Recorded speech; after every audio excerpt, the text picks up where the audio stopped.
calling. Is Steve planning to come to P and Z? Okay.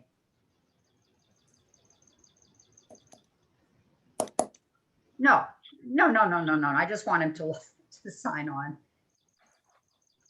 No, it's at 7. Thanks, I appreciate it. Meeting of the Cornwall Plan Order at 7:09 p.m. The regular members attending, besides myself, Anna Tunnell as chair, include James Laporta, Steve Sicardi, Keith Bodwell, and alternates Christine Gray and Will Evans. We will seat Christine Gray for Janet Cutler, and we will seat Will Evans for Phil West. Not Janet Cutler, Jill Cutler, excuse me. The staff attending include the ZEO Karen Nelson and the land use consultant Janelle Mullen. We also have our first selectman Gordon Ridgway as our ex officio member. The first agenda item, which isn't actually on your agendas, is a need to amend our agenda. I have 4 proposed additions to the agenda. I will tell you what they are, and hopefully we can have a motion to add them all. The first under zoning applications is the certificate of zoning compliance for SP 248, Carol Dunham and Lori Simons owners, / George Johansson Allied Engineering. The next, I'm not going to read the whole thing that includes the details of the address and what the special permit was for, because that will be included in the minutes by Karen. The next agenda item that needs to be added under new applications is the acceptance of a special permit application, SP 252, Joshua Tyson and Catherine Hosterman, a special permit for a home-based business. The third agenda item that needs to be added is under correspondence and communications, notification from the Northwest Hills COG about our an upcoming 5th Thursday meeting for commission members and as well as Inland Wetland Commission members. The last item to add to the agenda will be inserted between 6 other business and 7 executive session, and this will be our planning workshop to continue working on the regulations. So now I would accept a motion to add all of those additions to our agenda. So moved. Is there a second? Second. Any discussion or objections? Okay, all in favor then, raise your hands and please say aye. Aye. All right. The next agenda, no, wait a minute. The next agenda item is the zoning applications. And Karen, why don't you just describe what happened with the Dunham Simmons application? I received a site plan with the fence and everything on the site included in the site plan, and am issuing a certificate of zoning compliance that the site is in compliance with the site plan submitted. Okay, thanks. We're now going to move on to approval of minutes. And before we do so, I have some amendments. The first amendment that I will mention has to do with the recently mentioned application, the Dunham Simmons application. In the minutes, it indicates that the amended site plan was to be brought back to the commission. What I recall we decided after quite a long discussion was to allow Karen to receive the request and receive the amended site plan and then sign off on the zoning whatever you call that, the zoning compliance statement. And she just reported to us that that's what she did. So I think we need to amend the minutes to reflect what we decided. Does anybody want to make a motion to that effect? So moved. Any second? That was Second. Jane. Jane, Was the second- Steve was the second. Is there any discussion? Okay, all in favor? Aye or hands up? Aye. Aye. The second amendment to our minutes pertains to a written communication policy statement that was to have been agreed to by all of us and then put on the sent out by the First Selectman's office to their registry list of interested participants.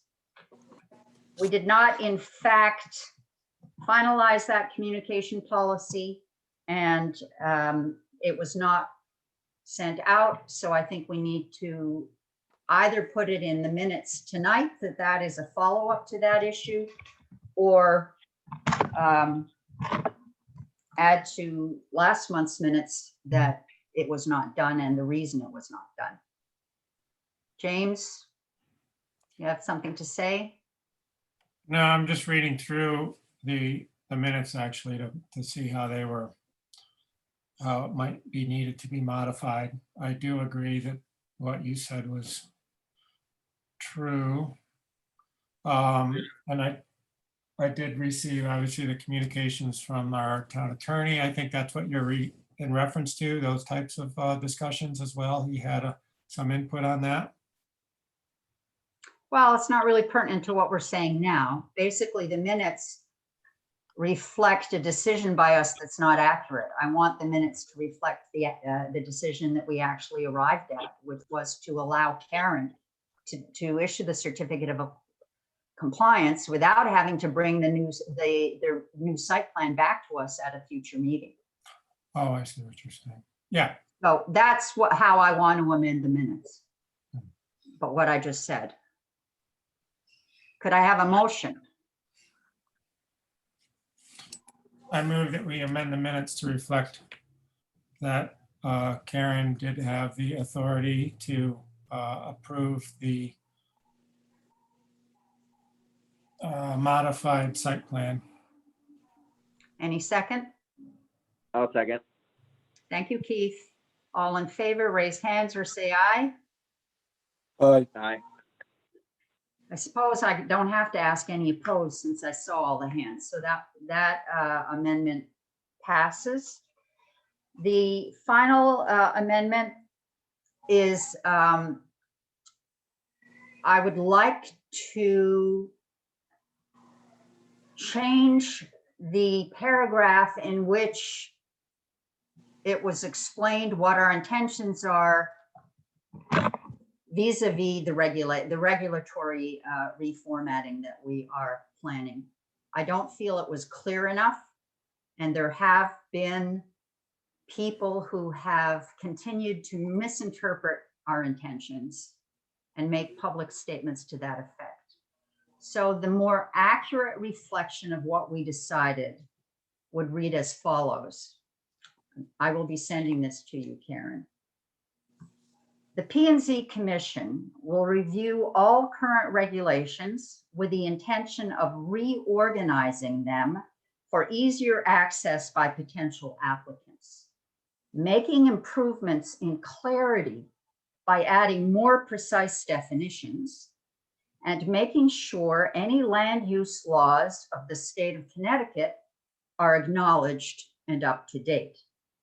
We will not at this time undertake any further regulatory changes until the reorganization is completed. A list of potentially beneficial regulatory changes that are not included in the town plan, but are recognized by the commission during the review process will be created for future reference. That is basically what I remember we decided. And I would like a motion to amend the minutes to that effect, followed by discussion.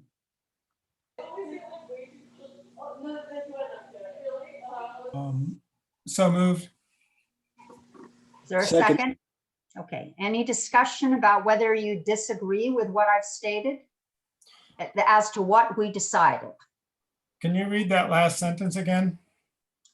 A list of potentially beneficial regulatory changes that are not included in the town plan, but are recognized by the commission during the review process, will be created for future reference. So we'll take notes, in other words. As we go along, in the past, we came across things that seemed no longer necessary or lacking in some detail in some way, and we discussed a potential change in the future, or a potential change, yeah, in the future. So I'm just saying, if we're going to go through this whole process of reviewing every regulation, we should keep some notes about the ones we want to return to in the future. Perfect. Is that clear? Thanks. Madam Chair, I just had one question about that. Yeah. What about the substantive changes that are mentioned in the POCD? We made a decision at our last meeting, which I recall, but I may have an inaccurate memory, that we agreed that we were not going to pursue any regulatory changes at this time until we've completed the review. And I recall that James was the one who made that Very much so. Yep. wish known. That it Yeah. was his idea. Will we also be taking notes on the POCD related updates? Just, Well, of course, but those are all have already been stated. We already have those regulatory changes in a list. I'm anticipating that we may discover that there are other areas that we want to make changes in the future. right, So right. this is That makes sense. this is a statement about bookkeeping, Perfect. about accounting. Ideal, great. If any of you, I can send it around to all of you and you can have a go at making the wording more precise if you would like. Just Although- reformatting the regs. We're Yeah. just putting them in a clear fashion, more readable, same regulations, just a different format and bringing them up to date from a certain perspective. Correct, correct. Any further discussion? Okay.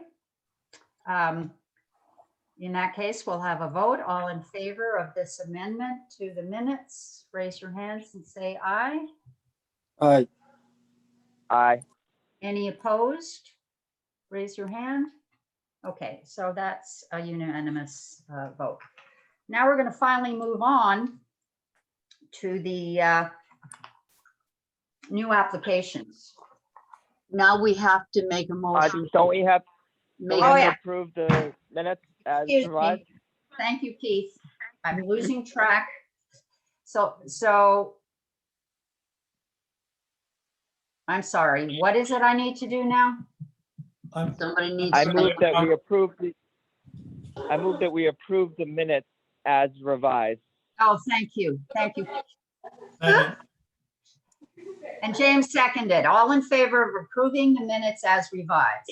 Hands up, please. Thanks. Aye. Thank God for someone like Keith and someone like James on the commission. Moving on, now we go to new applications and we are accepting a special permit application. I'll let Karen tell you about it. It's a special permit application submitted by Josh Tyson and Catherine Hosterman. Special permit for a home-based business. It's currently section 820 shop and storage used by contracting and business trade in R3 zone at 118 College Street. He's coming under the existing regulations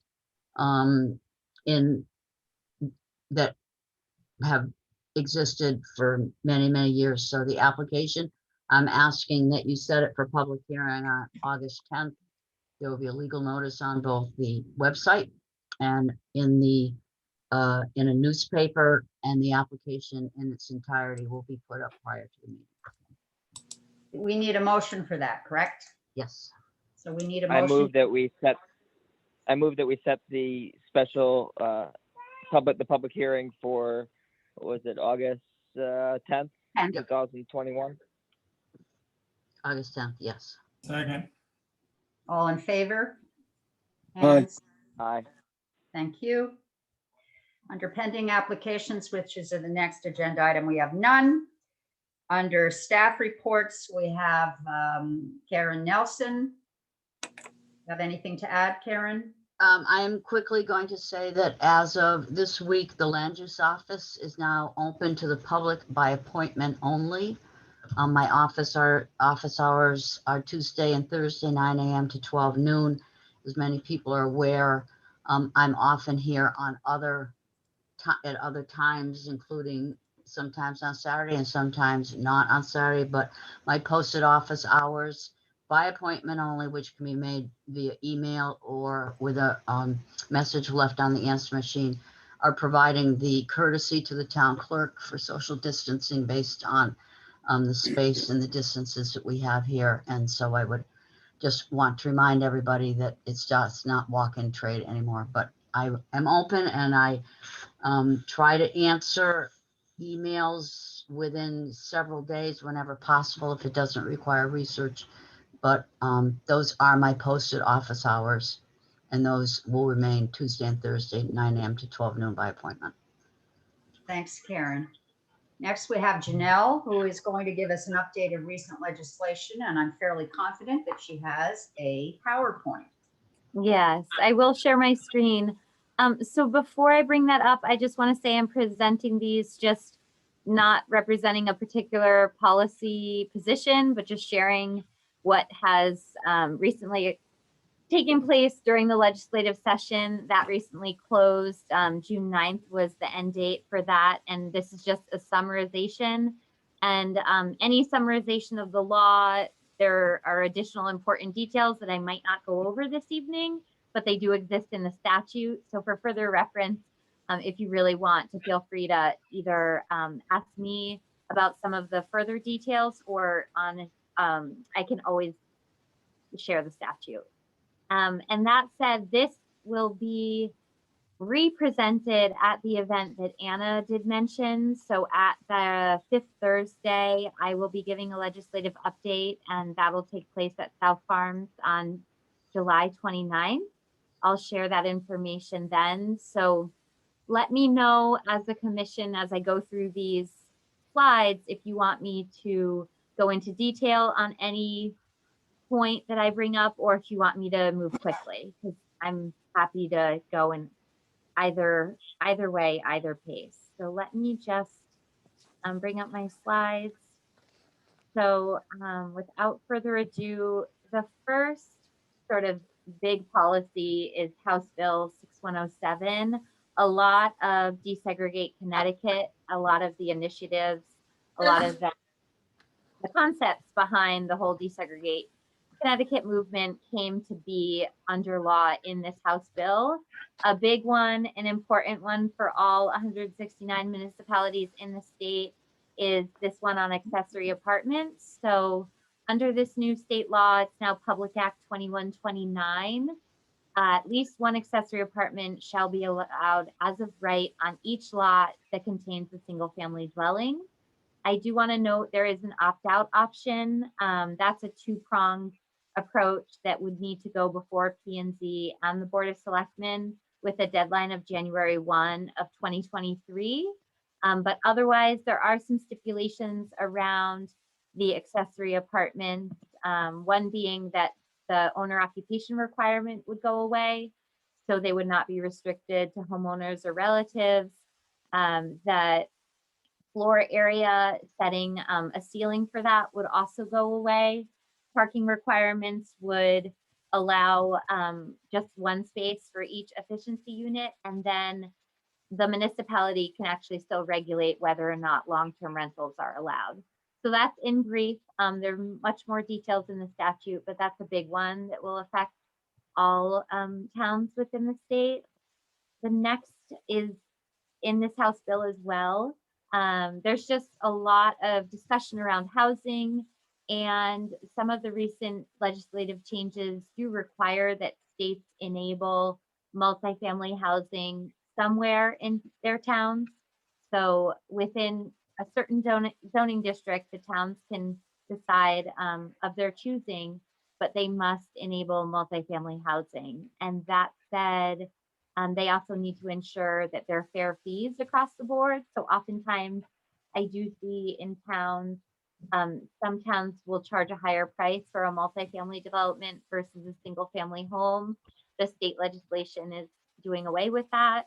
And then furthermore, the state legislation is also digging into the parking requirements and really minimizing those and saying that there won't be an excess of one space for a studio, one space for a bedroom unit, or two spaces for larger units. Municipality can also opt out of those parking requirements, and that again is a two-step process. So it would go through P&Z and it would go through the Board of Selectmen should a municipality choose to take that route. Furthermore, what's changed is the Zoning Enabling Act. So that's really pertinent to the Zoning Commission because that's the act that has enabled zoning commissions to exist. We're a statutory town, so we do need to look to statutes to look for guidance of how we're allowed to do things within the state of Connecticut. One recent legislation is around the term character.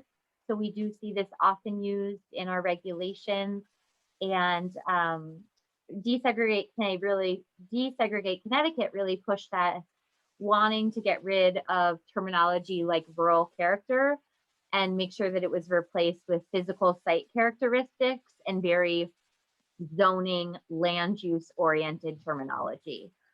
So just to clarify, when we're using rural character within our regulations, we do need to revisit that and see how we can better define it and better distinguish what it is that the regulations are getting in. Next, we have this recreational cannabis bill. It's a big one. It's SB 1201. So it legalizes the use of cannabis products in Connecticut for individuals 21 or older.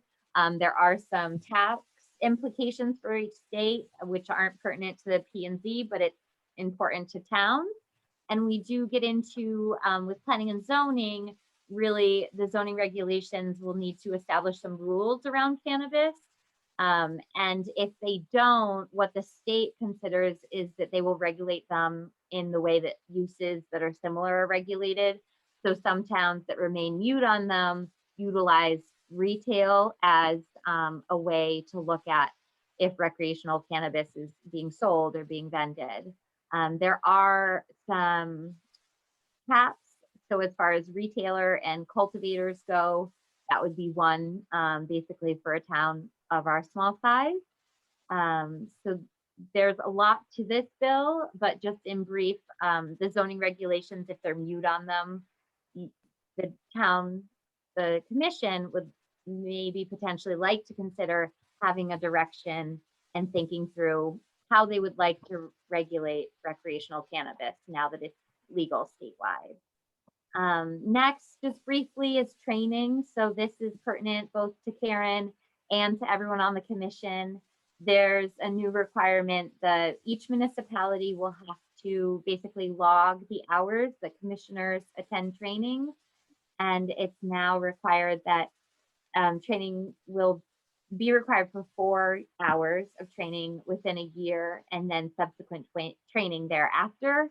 One of those hours does need to be focused on affordable housing policy and fair housing policy. But there are many providers of that training in the state. And the last slide is just the implementer bill. So this wasn't a part of the long session. This came through after it was sort of a catch-all for a lot of matters that didn't get finalized or didn't get discussed during the legislative session. It was a really busy session, so it was a very interesting one. So this discusses, as far as planning and zoning, germane to planning and zoning, outdoor dining. It extends an executive order that makes it easier for a business to have outdoor dining, and that's good through March of 2020. And then the topic of many people's concerns is just hybrid versus remote meetings. So this allows towns to decide what direction they would like to take, be it in person, hybrid, or remote. And it does provide some details to help guide the towns on how to satisfy legal requirements should they go in either direction.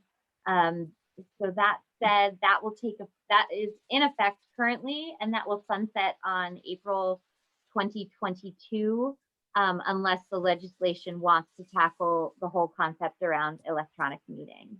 So that's very brief. If any commissioner has questions about the details, I have some of the bills in front of me. I'd be happy to try to help you out.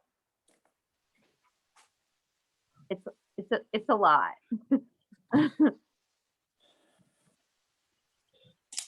Janelle, do you know when does the town have to act on the cannabis retailing proposals? Is there a time? Is that a year or something?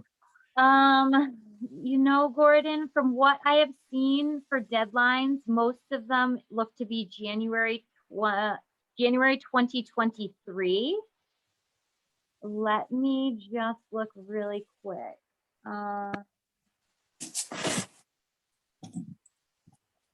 Oh, so I have this here.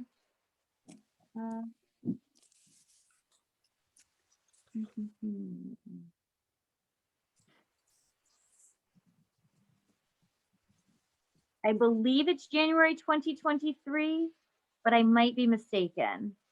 I'll have to look. It's Senate Bill 1201 for further reference. Okay, fine. Yeah. Great. I can follow up on that. Thank you.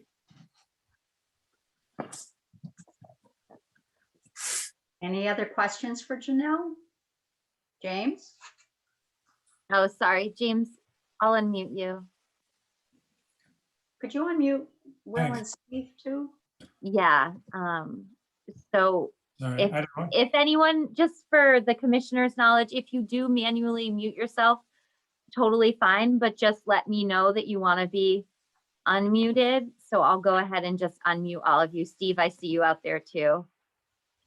If I'm multitasking, I tend to sometimes not see everybody. So just let me know. I just had a quick silly question about your first slide there with the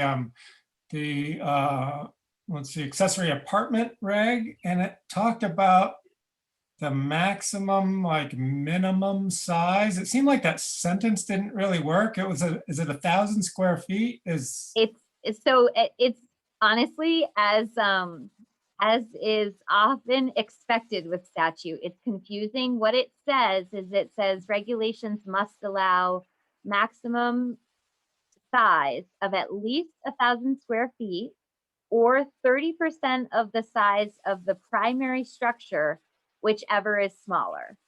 And I find that confusing. 3 double negatives or something.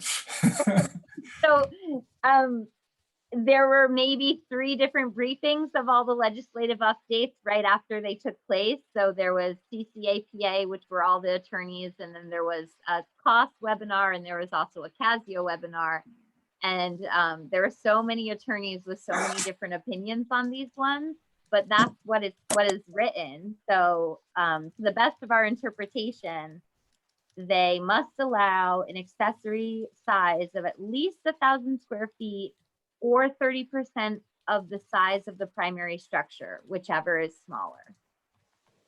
Did it say must allow a minimum or a maximum? What did it say? A maximum It's of? a maximum.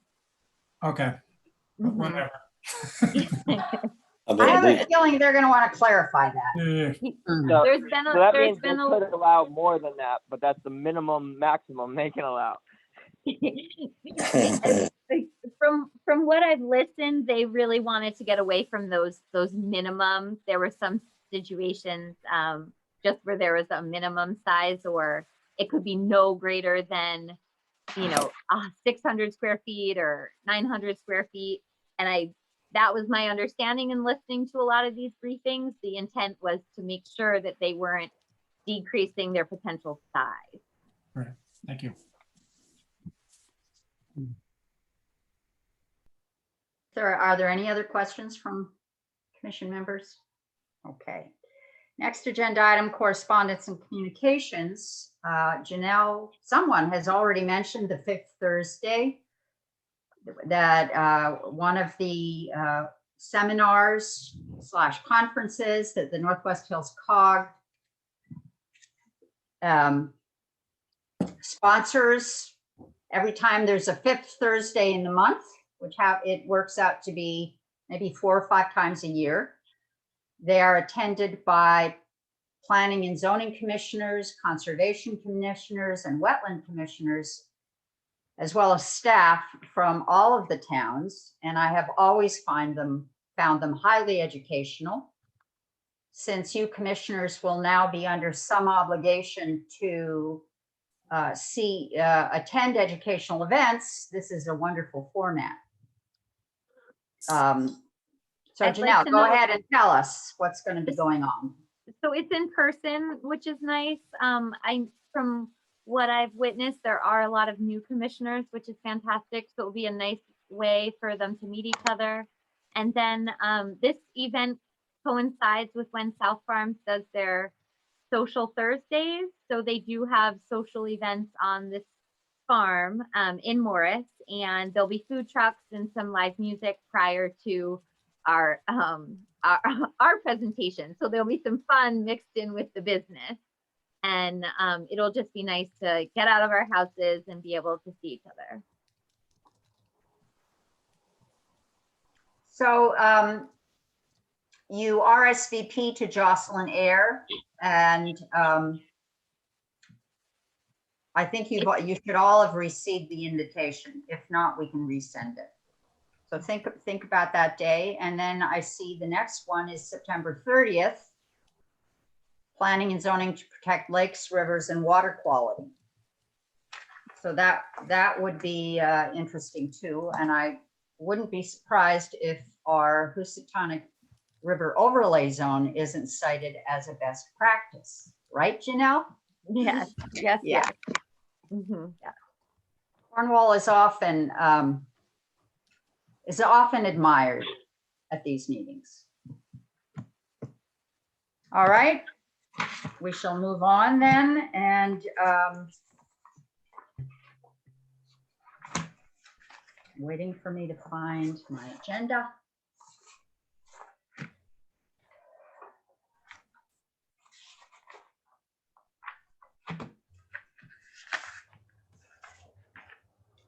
Other business proper to come before the commission.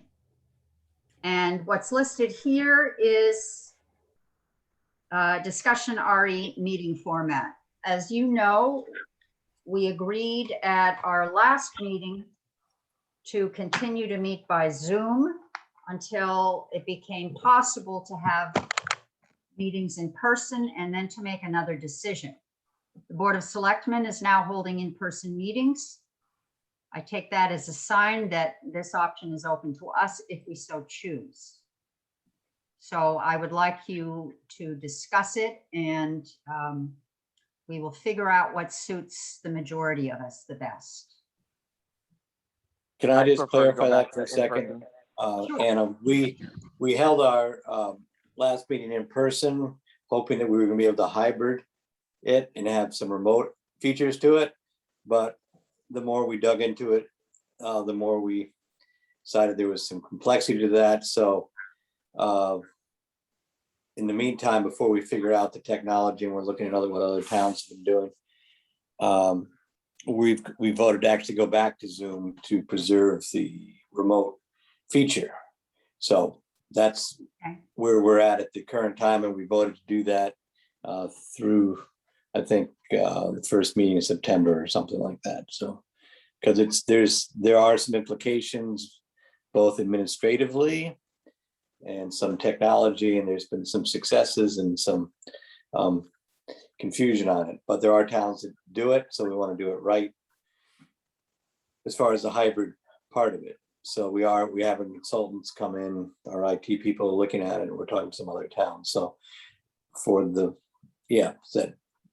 Okay. till September anyway, we're going back to Zoom just to keep the remote So Gordon, is that, access.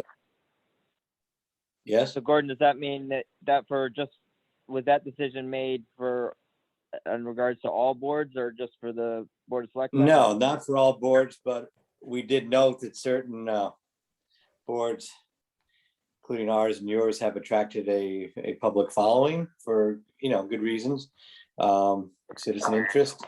And there's some boards that have not had any public, show up at their meetings for a year. So obviously where there's a very limited public interest, then those boards, I think, are and should be free to go back to in person if they find it works better. We're just not set up to do in person and remote at this time. So yeah, we didn't make that.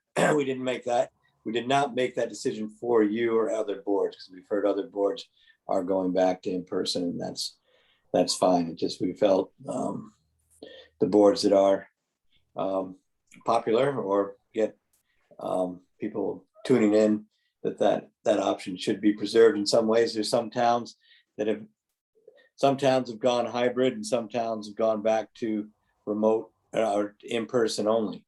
So, it's as usual in the area, there's a variety of approaches. And of course, for the Planning and Zoning Commission, we could decide to hold every other meeting in person and every other meeting Zoom. We could decide to continue Zoom only or in person only, or we could decide to take no action until the hybrid option becomes available. I welcome any discussion from board members about this, commission members, rather.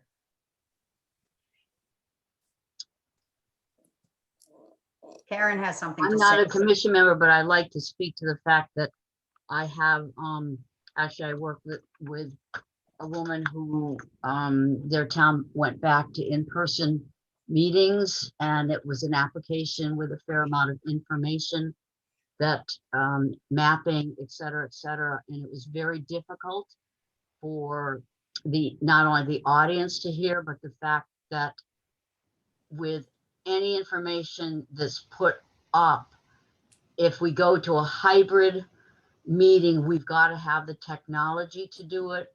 And if we're in an in-person meeting, we need to stay Zoom until we have gotten enough technology in place to be able to provide appropriate presentation of applications with information that can be put up on a screen, so that the public never feels that they are shut out of what they're hearing and seeing. And I don't think we are there yet in terms of a hybrid. And I think we certainly would not be there if people felt that they could not attend for safety reasons. And my feeling is that we really need to stay Zoom until we can straighten this out. I would agree. I mean, I think it's far more accessible to Zoom. We're letting everybody, including myself, attend a meeting from the office, as opposed to, getting in a car and driving. I think I'd prefer Zoom personally. Thank you. Anybody else? I'm probably in the minority, but I'd prefer in person, but I'm okay with staying with Zoom. So me too.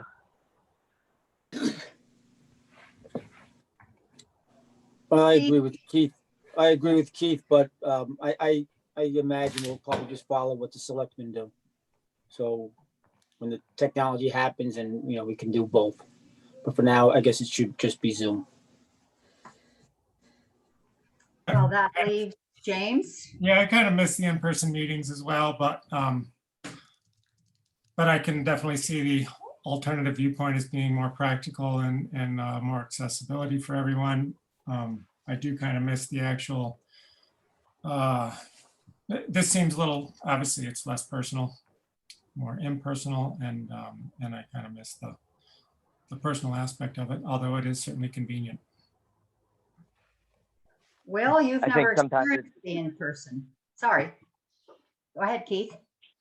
I think sometimes it's easier too with the in-person when we're looking at applications and stuff to look at the plans together and discuss them in person. And, you know, that time before the meeting when we're kind of all glancing at the plans does have some value that we miss out on when we're on Zoom.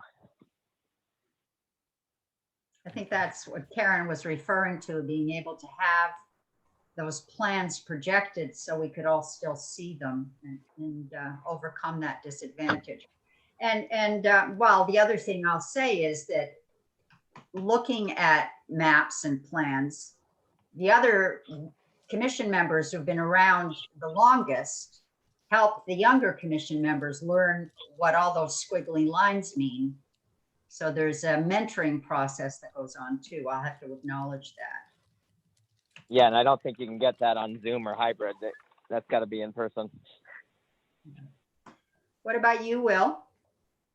You've never attended a meeting. Yeah. You're a young, modern. Yeah, I mean, I think the hybrid approach is best of both worlds. Remote for now, and I'd look forward to going in when it's available. Also have to keep in mind, you know, a few months from now, we're going to be entering the fall and the winter, and it's a little bit of a wild card whether folks are going to feel comfortable congregating in a closed atmosphere. Yeah, I will say we did have plenty of winter meetings that were canceled due to weather. Any other comments? I'm going to ask for a motion that we continue our Zoom meetings for now until improved hybrid technology is available, and then we'll make another decision. I move.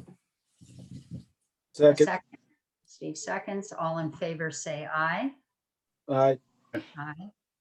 Raise hands. So that motion passes. Next agenda item was the addition of a workshop meeting. I think given the lateness of the hour, perhaps we could devote a half hour to that, Janelle, this evening, just to get us launched. How does Sure, that sound? whatever the commission has appetite for. Yeah. Yeah. Anybody who wants to object can do so now. Okay. We're good. Everyone's very Carry on, kind. Janelle. Very kind. Before I share my screen, does anyone want to ask any questions? I know a few commissioners jumped in when this was sort of at a halfway point or during public hearings. So now that we're getting back to the workshopping of things, does anyone want to ask any questions, raise any points or anything before I bring my screen up? I'm assuming we're going to start back at the beginning. At Right. the very beginning, Because taking it. I don't remember. anything. Yes, so just let's- for everyone's understanding of our starting point this evening, so taking it back to the beginning, we're using what I'm bringing up on the screen is actually the existing formatting of the regulations. I have started very slowly and diligently to put some suggestions in red, and those are just statutory. So any suggestions that I'm putting into the document in the existing formatting is just going with the what the minutes reflect. Just basically it's housekeeping, reorganization, and a lot of housekeeping, mostly reorganization. So eventually we will get to a different format, but so that everyone orients themselves around the existing regulations, that's why we're starting where we're going to start. So I'll bring up that document. Great. So this, and let me take control of my mouse. So existing regulations, I hope everyone has a copy at home. So this is what is accessible through the town website and everything, table of contents. So we're working within the format that we have now and discussing the reorganization. Could I pause you for 1 second? Unless you Absolutely. have regulations that state that they are updated to July 1st, 2021, the copy of the regulations you have is wrong. And please contact Karen about getting the right copy. Thanks. Great. So that said, this reflects what those regulations look like. And then what I've begun to do very slowly from the very beginning, we've gone through this exercise with many members of the commission before, but we're starting just talking through the organization. So when I first started with the commission, we really wanted to make it a user-friendly document, both for an applicant that wants to come to town and potentially do a project, a resident that lives in town and isn't sure how to even read the zoning regulations, and then likewise for the commission.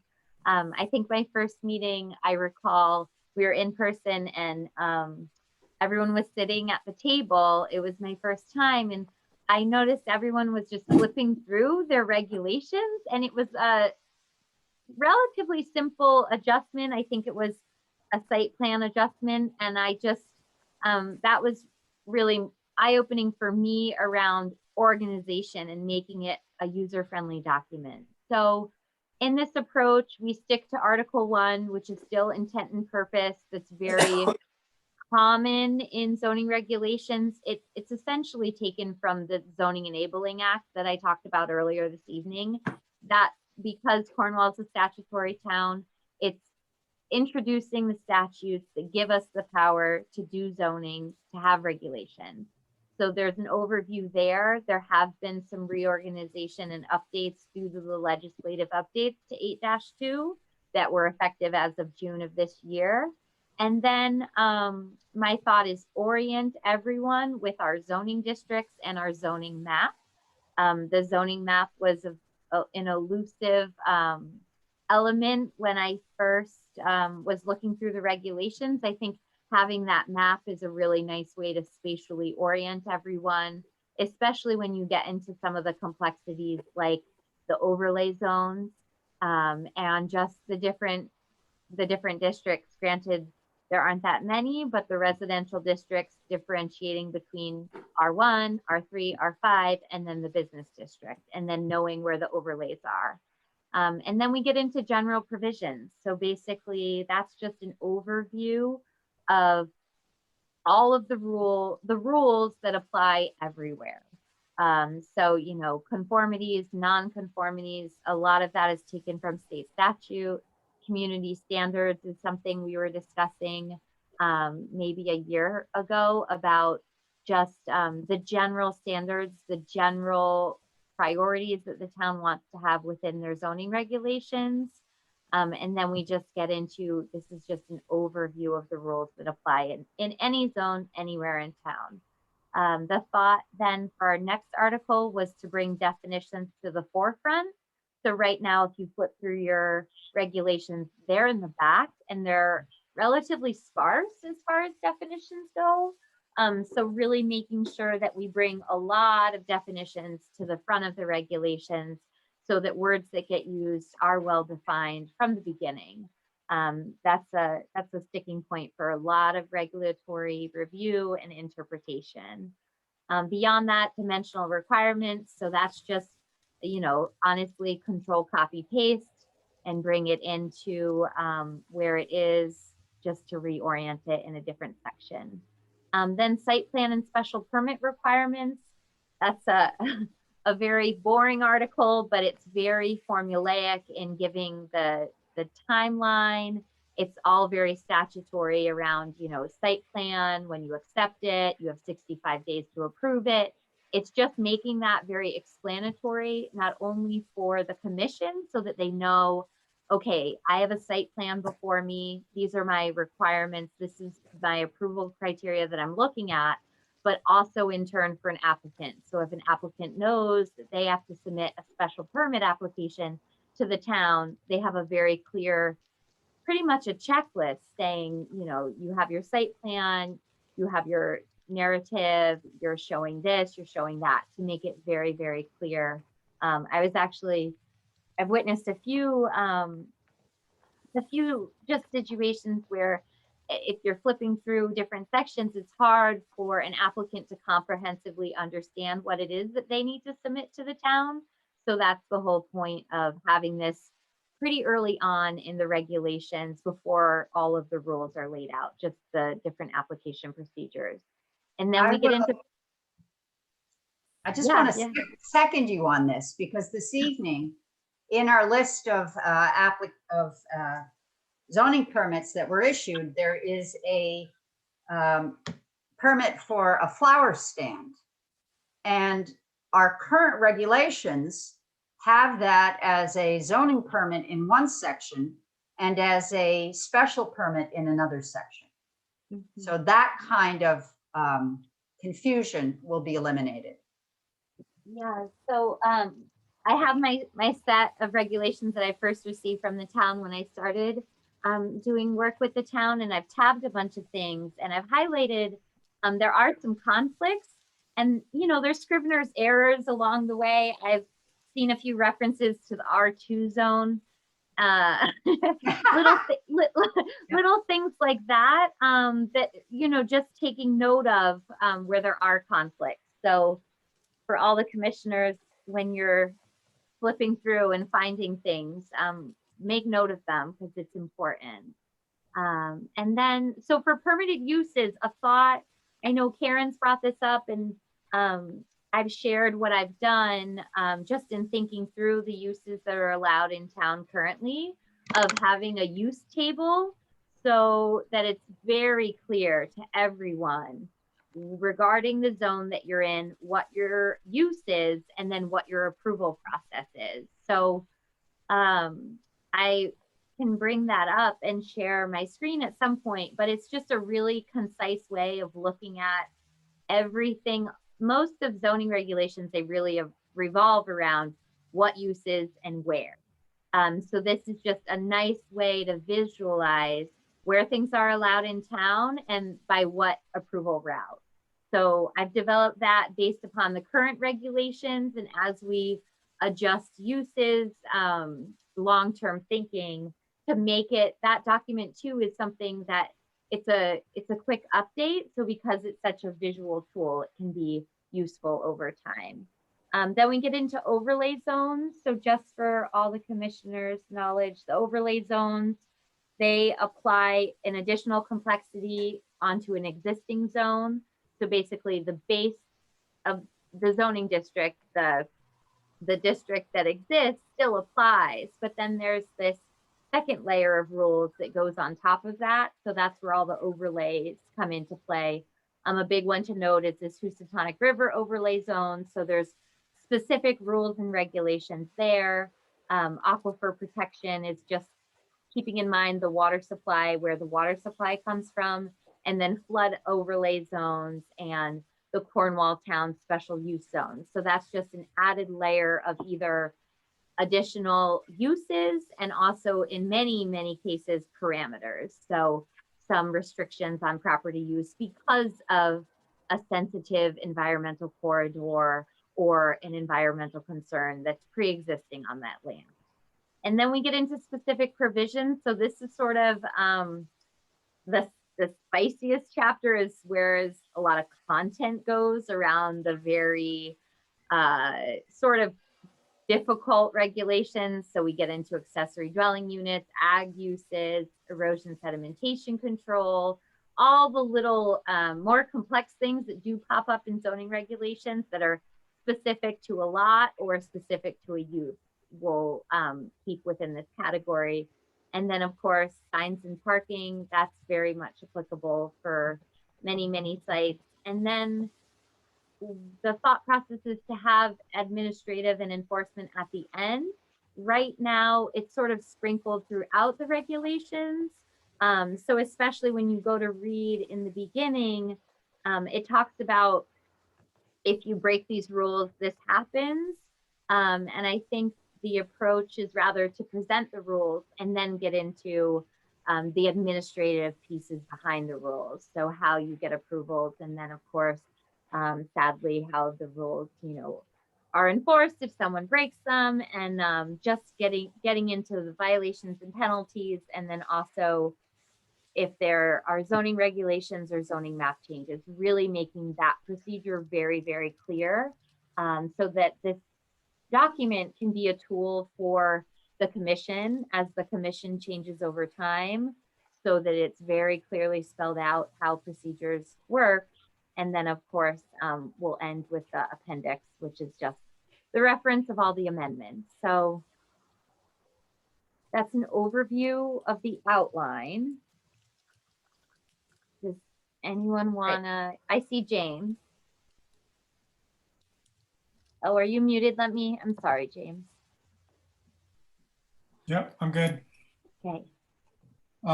Is there anything that you had trouble fitting in, when you go through the existing? I'm just seeing, let's see what we got here. Special permit, erosion, sedimentation, excavation and earth stuff that might not be applicable, but, well, it is applicable. It's just a matter of how it falls into where your new appendix is. Yeah, so just, so this isn't a comprehensive list. This is just an overview of, so this isn't everything under the sun within the regulations. This is just for your knowledge of the approach, if that makes sense. Okay. Yeah, but So earthwork and honestly, earthwork and excavation, my thought process is to bring it to the forefront of general provisions, because regardless of what use you're in and regardless of what zone, I imagine that those standards will be consistent throughout. Makes sense. Yeah, my thought process is residential excavation different than commercial from a regulatory standpoint? I don't know.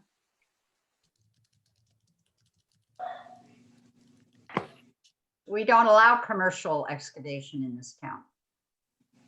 Correct? Yeah, but on like commercial property, so excavation Oh, I see. I see. I on see. commercial property, yeah. Very good, James. You'll see to it that she doesn't omit anything. Mm-hmm. Well, Oh, yeah. it can kind of bite us a little bit if it becomes, obviously she's trying to restructure the document, and we might have things that aren't even easily going to fall into a new format, and it's things that maybe we're going to have to revisit anyways. But I'm just making sure that you haven't had significant problems with that yet, or foreseeing that, so that we can kind of nip any of those things on the upfront side if you're going through and trying to create this, kind of appendix of or the articles. Yeah. Order of events. And that's also why my approach is to work within the existing regulations. So as we move along, you'll see this is the existing regulation. So this is a Word document of the existing regulations. This is not a new document of my own creation. And that's for the very purpose of, as you said, making sure that we don't lose something through the cracks because we're bringing something into new formatting or we're bringing something into a new document. So the approach of going piece by piece, article by article with the commission through the document is to make sure that we're looking at the regulations that are effective today. Thanks. Got it. And then when the time is right, and as I love to do, design for deliverable. So I was hoping maybe we could move on from the outline to encompass Article 1 statement of purpose, at least, before we quit for the evening. I'm with you. I like that approach. Yeah. Okay. So it would make a good stopping point for tonight. So why don't you read what you're proposing be said out loud for us? Because sometimes the lines and the reds and the blacks, Yeah, it's not a aesthetically pleasing document at this point by any means. So this is, you know, the first page of our regulations that are before us. And this is just some typographical things, mostly. So it's the purpose of the Cornwall zoning regulations. These regulations, as provided for in chapter 124 of the Connecticut General Statutes, CGS, and as adopted by the Cornwall Planning and Zoning Commission, the commission, are as follows. 1, to promote and conserve the health, safety, and welfare of the citizens of the town of Cornwall.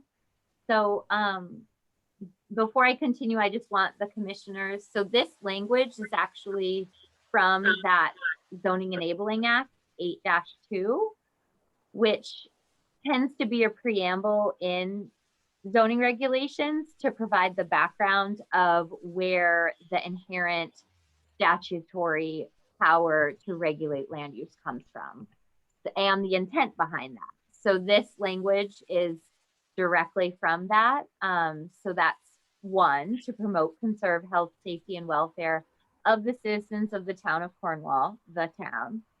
And then this is where changes have been made statutorily by the state with the recent legislative updates. So they took away maintaining value of land, promoting most appropriate of land and building.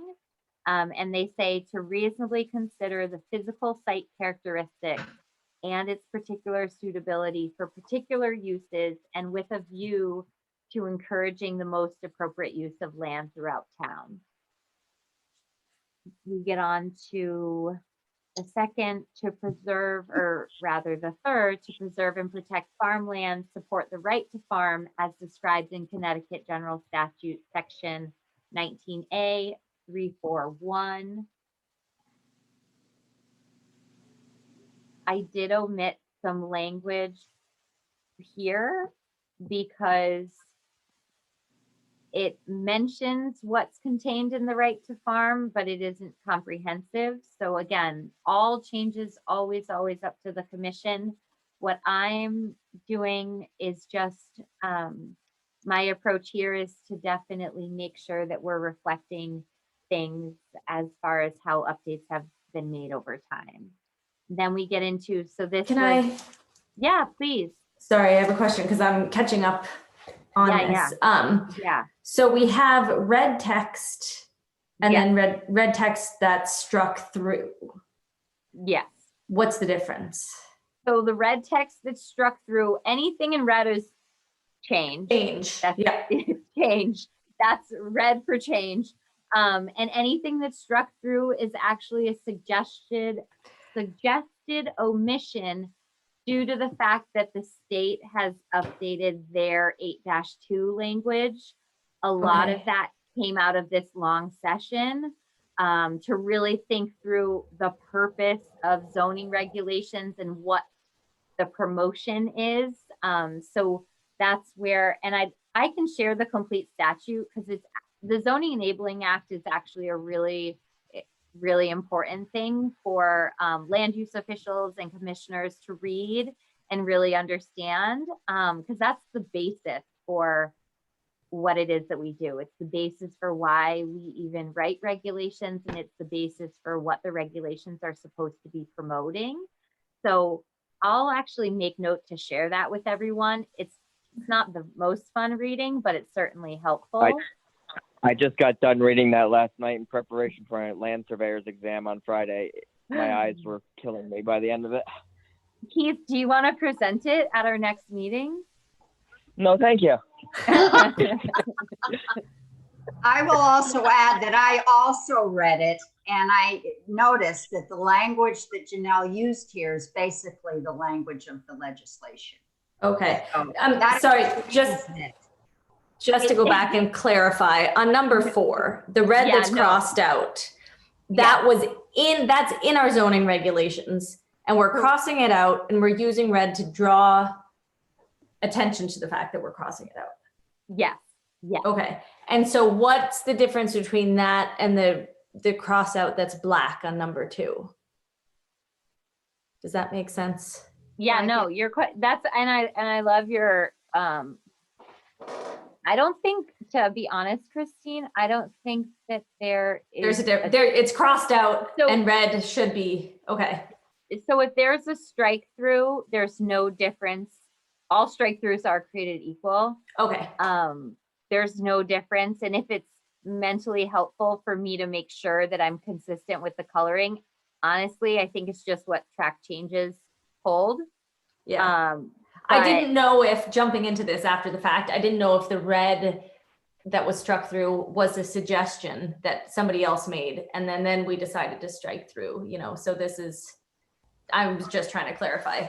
As long as I know so- we're, Good. Yeah, and if you, Good. if there's ever any confusion, look to your regulations. right, Because you'll see that the strike through in red or in black is intended just is in, as okay, a suggested strike through. great, thank you. Yeah. No, of course. And just anecdotally, for this right to farm section, I think that this language was added to draw attention to the fact, basically the crux of the right to farm. But there's a lot more to it other than just that agriculture and farming should not constitute a nuisance. So I did strike through it because that was additional language that is not seen in 8-2. I'm open to even in making these regulations user-friendly and comprehensive rather than even citing the right to farm as described. This is where some of the new formatting would come into play. I'd actually even like to have a nice margin with the entire language from right to farm in there so that it isn't something that gets referenced in the regulations that isn't fully defined. So even if Wow. it's not something that we write, because we're not, we're not commissioned, none of us are writing 8-2 on our own. But I think if we're referencing it in the regulations as something that's governing us, it will be very helpful, very nice, not only for us to reference the statute that it comes from, but to actually have that full language in there. Because so many times I do this all the time where I print a statute to reference, to read, and then I print it again because I have to go read it again. So for us to be as user-friendly and as educational as possible, I think to even have sections like that where there's, a shadow box with a full, however, convoluted and boring it may be, but that statutory language in there so that there's an understanding of where it's coming from and there's an understanding of what it says. I have a question about obviously the state statutes have been reworded, rewritten to some extent, and they've got their own direction that they want to probably try to promote. How obligated are we as with our regulations to verbatimly copy the statutes or reference them as such, or do we have any leeway that we can actually interpret what they're saying and use our own languaging? Yeah, I mean, I would always, the local flavor is so important, and I would always because I don't even like reading this, to be honest. I read intent and purpose, and because it's a carryover from 8-2, it might not express, the tone or the narrative that the town wishes to take. So by all means, rather than take it word by word, to take it and make it your own thing, I would certainly support that and suggest that. I feel like a lot of towns, they do it this way to make it very official because it is laying out the intent and purpose of a very important regulatory document in their town. Well, that's good to hear, I think. I mean, it sounds like we do have, despite the fact that it may make more work for ourselves, because then we're going through and picking words apart, but it also empowers us to say, hey, we want to make sure that Cornwall's that we've got our town in our best interest and what the community, our town's community wants to reflect in the regulation. So if there is some leeway there, I think I would, there's a lot of there's a few things from our historical or our current regulation that I still think might be more appropriate than what the state statutes are asking us to.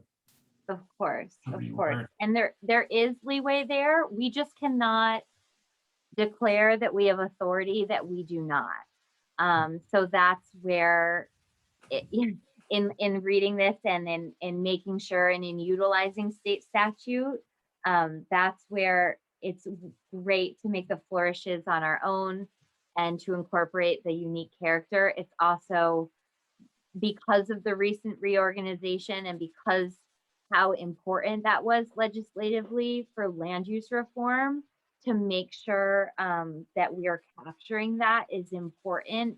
It's little things like rural character, that was a biggie. Value of land was another biggie. So there are some big important changes, but as long as we are reflecting what the authority that the state has given us within our own local jurisdiction is, I believe that taking your liberty and using your wordsmithing skills, I've always appreciated working with this commission because of the care that you take in selecting the proper words, even if it's tiring. Janelle, just quick question then for you. Like the value of land thing that was removed by the state statute, therefore we could not keep that in there, right? Is that, I'm just using it as an example because the state has removed it as a. That's such a good one, Keith. And I think that's really the state wanting, and again, it's always up to our liberty and our judgment and our thought locally. The thought around really training commissions, particularly land use commissions, around what their jurisdiction is. So ensuring value of land, that seemed to be a little more far afield from what the intent behind that was. And again, the other one was about protecting towns from the overcrowding of land. For whatever reason, that was taken out of 8-2 by the legislature. So I would certainly, if there's something that needs to be left in because it's something that matters to the town, because this is the intent and purpose of the regulations, as long as you're not completely overstepping, there are things in 8-2 that towns are verboten to do. So as long as we're not throwing that into the mix of what the intent and purpose of the regulation are, does that answer your question? Yeah, I think so. Yeah. And those, no, please, I couldn't discern who was speaking. And I just wants to mention that as I read through this stuff, one of the things that I like about it is fewer words on the whole, less wordiness, more concise. I appreciate that. But I also agree with James and Keith that Cornwall is a unique town and we want our uniqueness to shine through. So we're going to find a way to make that happen. I'm pretty confident. One thing I just want to share is when I first read these changes before the meeting, and I was like, what? I thought we weren't going to make any substantive, and so it's very nice that you're explaining where this is coming from, and it's not some personal thing that you guys are saying, no, this is, we're gonna reformat the town.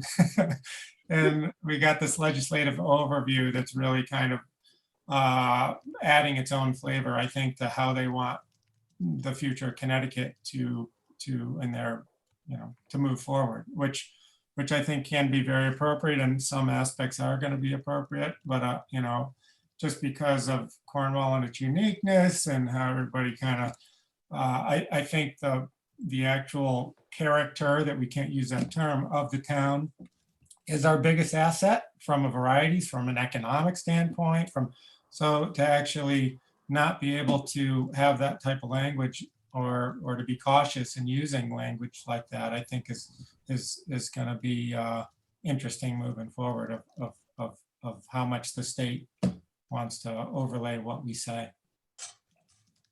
Does that But, make you know, sense?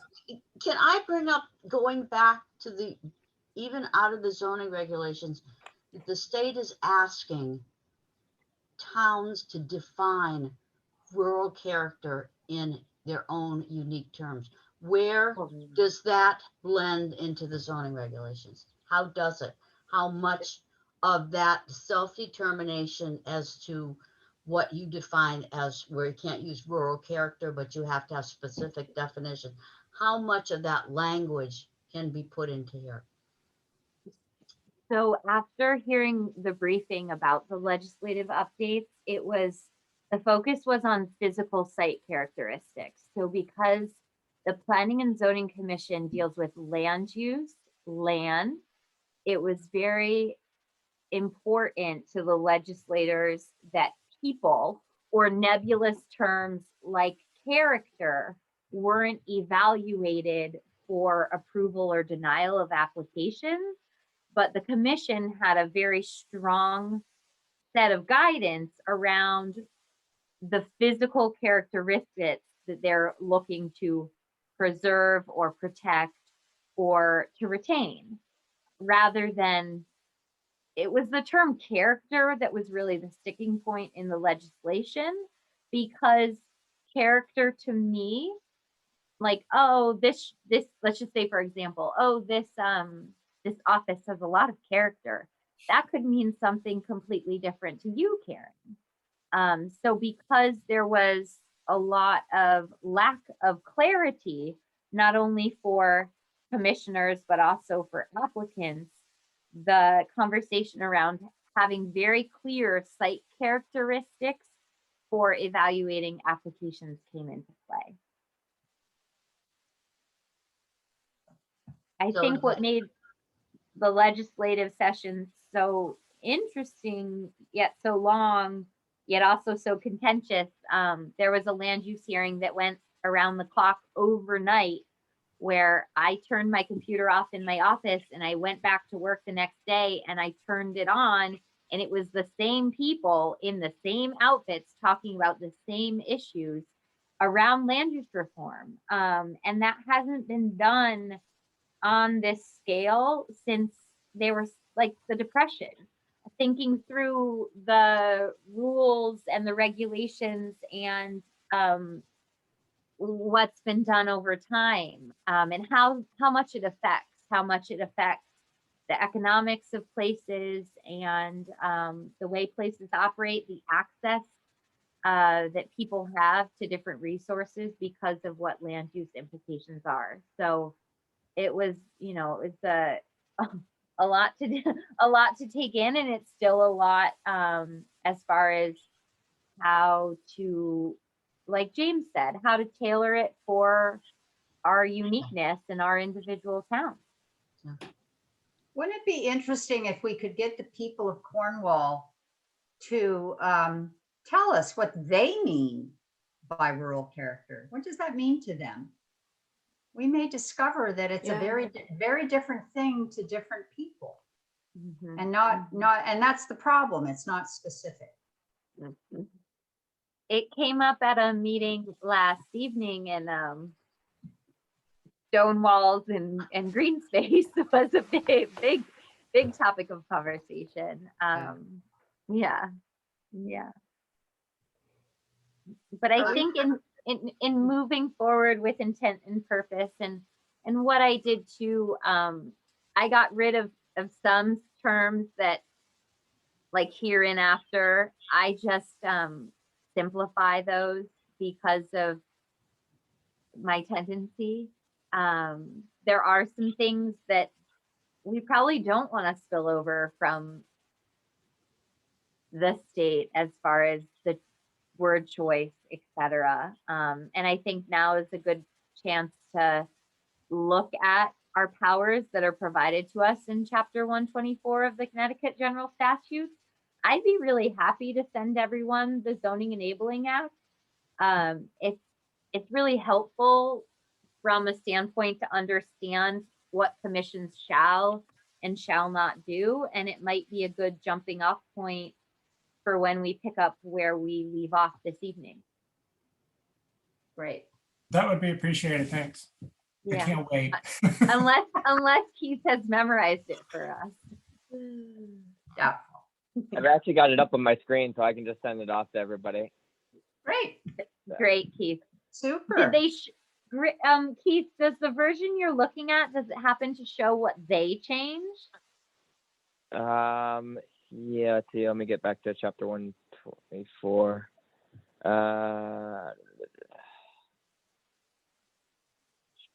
It does show that, yeah, it shows in red that things have been changed, the history behind things. Cool, awesome. I would love to see a version of that too. I'm just not sure if it's it's on the state's website, but I'm not, it's the current one it claims, but it doesn't give me a date. I'm looking for a date Yeah, when it was updated to see if it includes this legislative session stuff or not. they might have been, not to underestimate, they might be slow to get it up there. Yeah, I don't think it includes, I don't remember reading some of those changes that you're talking about in here when I read through. They were the old ones that talked about some of the stuff you're saying was omitted now. So Yeah, but why not go ahead and But I'll share send- that version? Yeah, and then yeah, I'll share. I'll email it to everybody. I'll share that Senate bill. I think it's 1602, so that we can put. Can put the two and can two we together. arrange to give the commissioners an hour's credit for training for reading the statute? Please? Don't even worry about that until 2023. Okay, oh, that's when that comes in. All right. All right, I just sent it off, so y'all should have it now. Are we now finished with intents and purposes? I shut it just so I can look at everyone's face, but I can pull it back up. How much more do we have? I'll grab it. I'll grab it. Okay, Sorry. So here we go. Where did we leave off? Right to farm. yeah, So we get into protect historic, tribal, cultural, environmental resources. So this was added in addition to the environmental resources. And then we get into to address significant disparities in housing needs and access to educational, occupational, and other opportunities. That was a big addition just around land use reform. And then to lessen congestion in the streets, to secure from fire, panic, flood, and other dangers, to provide adequate light and air, to avoid undue concentration of population, and to facilitate adequate provisions for transportation, water, sewerage, schools, parks, and other public requirements. I have to chuckle about the panic because I think it's just interesting that planning and zoning regulations are supposed to lessen our communities from panic. yeah, right, you're right. How? I didn't know it was up to us. And then it moves into to provide proper provisions be made for soil and soil erosion and sedimentation control, to be made with reasonable consideration for the protection of existing potential public surface and group drinking water supplies. I think that was modernized just with different water sources nowadays, that there are a lot of public water sources in addition to private septic and well. And then to promote energy efficient patterns of development, the use of distributed generation or freestanding solar, wind, and other renewable forms of energy, combined heat, power, and energy conservation. This has been bolstered to really promote these energy efficient patterns, and then also to use renewable energy forms. And then to promote, this is a new one, to promote efficient review of proposals and applications. That puts the onus on the town to make sure that, we're working quickly and streamlining processes. And then that's So we're no longer responsible for the economic health of the community. And that's where that language changed around value. So a lot of fiscal considerations, tax implications. A lot of times I have witnessed commissions getting a lot of public hearings getting into this discussion around, tax valuation or property value. And that was, as far as the legislative discussion went, it was really getting rid of those fiduciary responsibilities because of the land use implication of what commissioners are doing, less so the monetary consideration. Okay. May I suggest that you send us a corrected version without all the strikeouts and the blacks and just have it all be written between now and our next meeting so that commissioners can consider that again. And if there's any local flavor that anyone can consider wanting to add, we could just review that briefly at our next meeting. Does that make sense? And what I'll do is I'll send it to everyone as an editable Word document. Okay. Yeah, so everyone can take their liberty to make changes. Okay. I actually can't, I might be unique, but still like seeing the old document there with the crossouts, just because I'm seeing what we had and what we have moving forward and what the changes Okay. actually are. I can provide Am I both. unique in that? I mean, we already have that one. You don't need to send that again, but I do. No, I enjoy- agree with you, James. I agree with you, James. It's easier sometimes to see. I'd like to see what was there before too. Okay, never mind then. I think I can read through that and see what we're going to end up with. Well, no, I'm going to not say never mind then. For me, seeing the flow of it from start to finish without interruption, seeing the consistency of the language, I think that will be useful. So I guess we want to see both the edited version and the final version. Does that make sense? Yeah, that's an easy copy paste. Okay, great.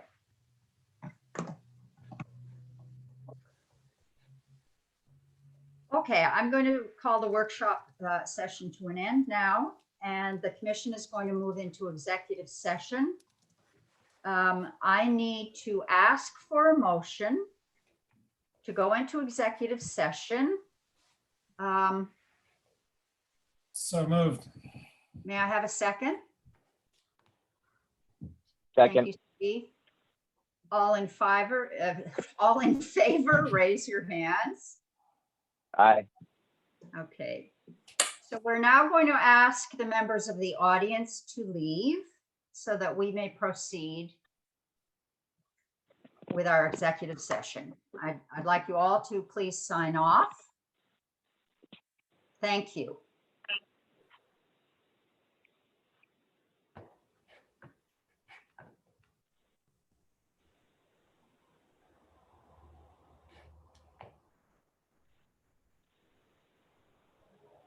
And recording needs to be stopped too, right?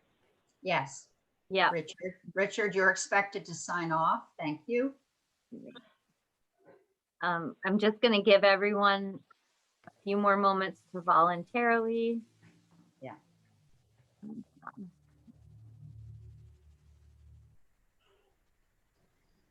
Some of them may have fallen asleep. Anna,